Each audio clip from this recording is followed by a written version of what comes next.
I am the one and only Eagle Double T, and this video is top 3 weirdest video game controllers of all time. So let's jump right in. At number 3, we have the Wii U gamepad. Now, what makes this controller weird is the fact that it has a touch screen. It can be used with motion controls. So for games like Splatoon, you can aim with this. It deserves more love than what it has. It's very nice. It has face cam for some reason. Amazing D-pad, joysticks, buttons. It's all great. It's very light. The battery life is horrible though. Button triggers, pretty good. It fits your hand very well.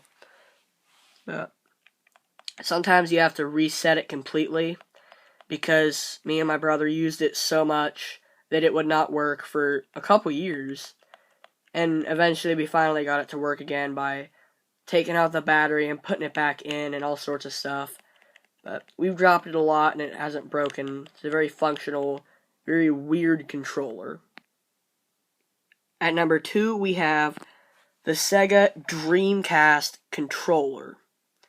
Now, what makes this controller weird is its shape and these VMUs, or virtual memory units.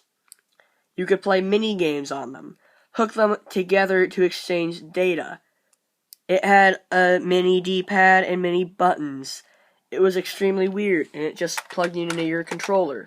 It was just a primitive black and white screen, but the mini games and it just reminded you of what game you're playing. It made it all awesome. The shape is also very, very odd, but it's actually very, very comfortable. The triggers are amazing. The VMUs are amazing. The D-pad and buttons are amazing, but the joystick, it's a piece of crap.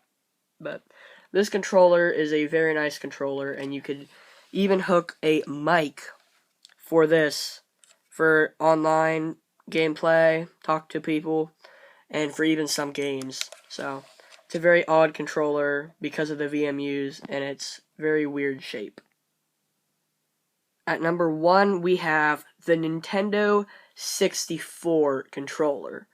This is the only controller in history to feature an M shape. Now, the joystick, it's horrible. It's more of like an arcade-style joystick instead of like a joystick on a ball, which is what almost all joysticks are. But besides that, it's an M. But it's actually very nice. It's very underrated. It had 3 trigger buttons.